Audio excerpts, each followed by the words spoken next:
আজকের এই ভিডিওটিতে আলোচনা করব SE-EG-21 পেপারের কিছু গুরুত্বপূর্ণ কোশ্চেনের প্রশ্ন উত্তর নিয়ে। এই পেপারের প্রশ্ন উত্তর অর্থাৎ এসএ কিউ এবং ব্রিফলি অর্থাৎ তোমাদের যে অতি সংক্ষিপ্ত এবং সংক্ষিপ্ত প্রশ্ন উত্তর নিয়ে আলোচনা হবে। এই ভিডিওটি ইউনিট 1। এই ভিডিওতে আমরা আলোচনা করব তোমাদের যে বইয়ের SE-EG টোটাল 5টা ইউনিট, তার ইউনিট 1 নিয়ে আজকের ভিডিওতে আলোচনা হবে। এরপর আস্তে আস্তে আমরা ইউনিট 1 থেকে ইউনিট 2, ইউনিট 3, ইউনিট 4 এবং ইউনিট 5 আস্তে আস্তে কভার করব। তো আজ দেখে নাও ইউনিট 1-এর কিছু গুরুত্বপূর্ণ কোশ্চেন। এরকমভাবে আমরা গোটা বইটাই কমপ্লিট করে ফেলব। তো তোমাদের কাছে এটাই রিকোয়েস্ট যে তোমরা যদি এখনও চ্যানেলটিকে সাবস্ক্রাইব না করে থাকো অবশ্যই সাবস্ক্রাইব করে দাও আপকামিং সাজেশন এবং নিউজ অ্যান্ড নোটিস আপডেট পেতে। দেখো, ইউনিট 1 হচ্ছে রিফ্লেকশন অফ লিটারেসি অর্থাৎ সাক্ষরতার প্রতিফলন। প্রথম কোশ্চেন দেখো, what is the first step in the writing a story? তো গল্প লেখার প্রথম ধাপ কী? দেখো, প্রথমে গল্প লিখতে গেলে প্রথমে আমাদের কী দরকার? একটা ধারণা তৈরি করা। সেই ধারণা থেকে আমাদের গল্পের বিষয়বস্তু, চরিত্র, ঘটনা এবং পরিবেশ সম্বন্ধে একটি ধারণা তৈরি করে সেই ধারণার উপর একটি গল্প লিখতে হবে। সেই গল্পে থাকতে হবে পটভূমি, চরিত্র, পরিচয় এবং গল্পের উদ্দেশ্য। সেটাই লেখা আছে। দেখো, the first step in writing a story is generating ideas. এখানে জেনারেটিং আইডিয়াস মানে ধারণা। তো দেখো, an idea about the stories content মানে বিষয়বস্তু, ক্যারেক্টার, চরিত্র, ইভেন্টস, ঘটনা, সেটিং বলতে পরিবেশ, এক্সেট্রা ইত্যাদি should be developed. Conceptualization involves talking about the background of the story. যেখানে কী ইনভলভ থাকবে? দেখো, একটা গল্পের পটভূমি, থিঙ্কিং এবং কি the identity of the character এবং সেই ক্যারেক্টারের identity, the purpose of the story etcetera. দেখো, next question, what is an agenda? Agenda কী? দেখো, এজেন্ডা কি? এজেন্ডা হলো একটি নির্দিষ্ট সময়ে অনুষ্ঠিত একটি সভা বা অনুষ্ঠানের একটি নির্দিষ্ট তালিকা, যেখানে উল্লেখ থাকবে কি উদ্দেশ্য, আলোচ্য বিষয় এবং আলোচকদের নাম, তার এবং সময়সূচি। তো এটাই আছে। দেখো, an agenda is a list of a meeting or event to be held in a particular time. মানে এজেন্ডা হলো একটি নির্দিষ্ট সময়ে অনুষ্ঠিত সভা। The agenda mentions the purpose, যেখানে মেনশন থাকবে তার উদ্দেশ্য, কিসের উদ্দেশ্য? পারপাস অফ দ্য মিটিং, সে মিটিংয়ের উদ্দেশ্য, or event, topic to be discussed. Topic মানে সে বিষয় সম্বন্ধে, আলোচ্য বিষয়, নেমস অফ দ্য স্পিকার, আলোচকদের নাম এবং সময়সূচি, শিডিউল এটসেট্রা। তারপর দেখো, এ ফ্যাকাল্টি অফ চেকলিস্ট অর্থাৎ চেকলিস্টের একটি সুবিধা কী? One of the benefits of the checklist is that they help us create and complete task list. তো দেখো, একটি সুবিধা কী হলো? যে এটি আমাদের কাজের তালিকা এবং সে তালিকায় যেসব কাজ পেন্ডিং রয়েছে বা বাকি আছে সেই সব কাজের সম্পূর্ণ করায় সহায়তা করে। দেখো, through checklist we can monitor the progress of our work and easily identify any omissions মানে হচ্ছে যে কাজগুলো আমাদের বাদ পড়ে গেছে সেই কাজগুলি আমাদের শনাক্ত করতে কাজে লাগে। তারপর দেখো, and importance of the feedback in education, মানে শিক্ষার প্রতিক্রিয়ার গুরুত্ব, একটি গুরুত্ব। দেখো, শিক্ষা প্রতিক্রিয়ার একটি গুরুত্ব কি? The importance of the feedback in education in immense মানে হচ্ছে অপরিসীম। তাহলে শিক্ষার প্রতিক্রিয়ার গুরুত্ব হচ্ছে একটি অপরিসীম। থ্রু ফিডব্যাক, এই প্রতিক্রিয়ার মাধ্যমে students can learn about their learning process, এই প্রতিক্রিয়ার মাধ্যমে শিক্ষার্থীরা তাদের শেখার প্রক্রিয়া সম্পর্কে জানতে পারে। অ্যান্ড কারেক্ট দেয়ার মিস্টেক, এবং তাদের ভুল ত্রুটি শুধরে নিতে পারে।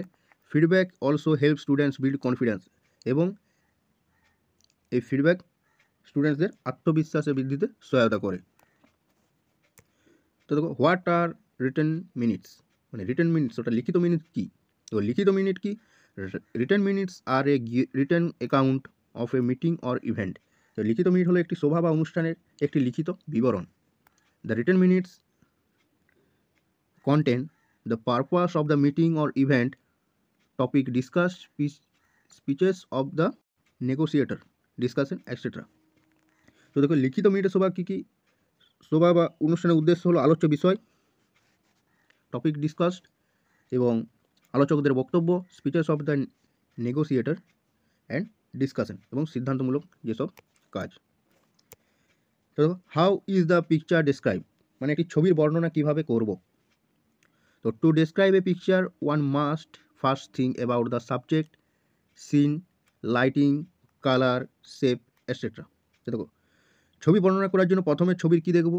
সাবজেক্ট মানে বিষয়বস্তু, সিন মানে দৃশ্যপট, লাইটিং মানে আলো, কালার রং, শেপ আকৃতি এটসেট্রা মানে ইত্যাদি অফ দ্য পিকচার্সের ছবির ফার্স্টে আমরা বিষয়বস্তু, দৃশ্যপট, আলো, রং, আকৃতি ইত্যাদি নিয়ে ফার্স্টে চিন্তা করব। তারপর দেখো the describe the different parts of the picture, এরপর ছবির বিভিন্ন অংশের কী করতে হবে? বর্ণনা করতে হবে।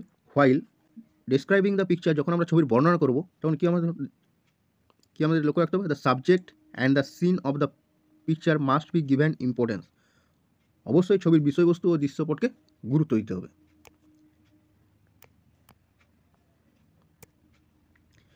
তো নোট টেকিং টেকনিক, অর্থাৎ নোট তৈরি করার কৌশল। দেখো, to take notes first you need to prepare a notebook and pen. এখানে নোটবুক একটা ডায়েরি হিসেবে বোঝানো হয়েছে। তো তার জন্য নোটবুক তৈরি করার জন্য প্রথমে আমাদের একটি নোটবুক একদম একটি কলম নিতে হবে। Content must be given importance while taking notes. Note নেওয়ার সময় অবশ্যই বিষয়বস্তুকে গুরুত্ব দিতে হবে।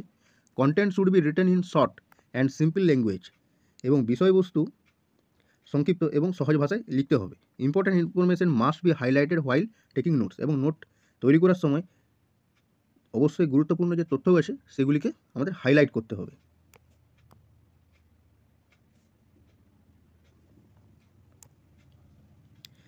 How to response well A survey. এখানে সার্ভে মানে জরিপ, তাহলে জরিপে কীভাবে ভালো সাড়া দেওয়া যায়? তো to respond well to a survey, তো জরিপে ভালো সাড়া দেওয়ার জন্য প্রথমে কী করতে? One must first understand the purpose and question of the survey. প্রথমে জরিপের যে উদ্দেশ্য এবং প্রশ্নগুলোকে বুঝতে হবে, এবং correct information must be provide and answer the question, এবং প্রশ্নগুলোর উত্তর দিলে অবশ্যই সঠিক তথ্য প্রদান করতে হবে।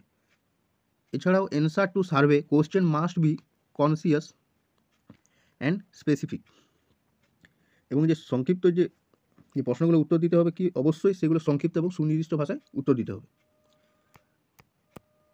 তো দেখো, what is graphical representation? Graphical representation is the presentation of the information of idea through graphics. Graphical উপস্থাপন হলো তথ্য বা ধারণাকে গ্রাফিক্সের মাধ্যমে উপস্থাপন করা। Information or concept can be presented easily and attractively through graphical representation.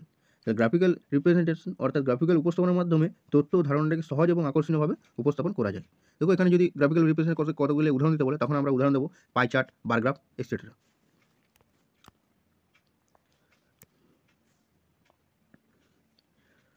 তো দেখো, how does a teacher guide his or her student to expand on a concept. তো একজন শিক্ষক কীভাবে তার শিক্ষার্থীকে একটি ধারণা প্রসারিত করে গাইড করতে পারে। তো a teacher can take the following steps to guide him or her student to expand a concept.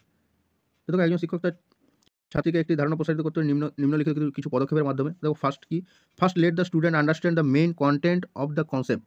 প্রথমে সে শিক্ষার্থীকে বুঝতে দিতে হবে যে মূল বিষয়বস্তুটা কী। একটা যে কোনো পড়ার ক্ষেত্রে বা যে কোনো একটা টিচার যদি কোনো শিক্ষার্থীকে বোঝায়, তো শিক্ষার্থীকে প্রথমে বুঝতে দিতে হবে যে প্রথমে যে এই যে আমাদের যেটা শিক্ষক পড়াচ্ছে সেই তার মূল বিষয়বস্তুটা কী। Then ask student question about different aspects of the concept. সেই কনসেপ্ট যে মূল বিষয়বস্তুটা বোঝালো তার পরিপ্রেক্ষিতে শিক্ষার্থীকে সে সম্বন্ধীয় বিভিন্ন প্রশ্ন করতে হবে। Answer the student question and provide new ideas to the student. শিক্ষার্থীকে প্রশ্নের উত্তর দিতে হবে এবং শিক্ষার্থীর নতুন ধারণা আরও প্রদান করতে হবে। The student should give different example related to the concept, এবং শিক্ষকের কর্তব্য শিক্ষার্থীকে সেই ধারণার সঙ্গে বা সেই ধারণার পরিপ্রেক্ষিতে বা সম্পর্কিত বিভিন্ন ধরনের উদাহরণ দিতে হবে। Student should be allowed to solve various problem related to concept. By following this step a teacher can help student develop a concept. তো এই মাধ্যমে শিক্ষার্থী ধারণার সাথে সম্পর্কিত করে বিভিন্ন সমস্যার সমাধান করতে দিতে হবে। দেখো, আজকে এই ছিল 10টি কোশ্চেন তোমাদের ইউনিট 1 থেকে। তো এবার আস্তে আস্তে আমরা 3 দিনে আরও 3টা ইউনিট করে দেবো, একদম ইউনিট 5 পর্যন্ত আমরা কমপ্লিট করব। তো অবশ্যই তোমাদের যদি এই ভিডিও থেকে হেল্পফুল হয় তো লাইক করো, এবং তোমাদের যদি কোনো কোয়েরি থাকে এই সম্বন্ধীয় এই টপিকের কোনো কোশ্চেন, তো অবশ্যই তোমরা কমেন্টে তা জানাতে পারো। এবং চ্যানেল নতুন হয়ে থাকলে অবশ্যই চ্যানেলটিকে সাবস্ক্রাইব করো।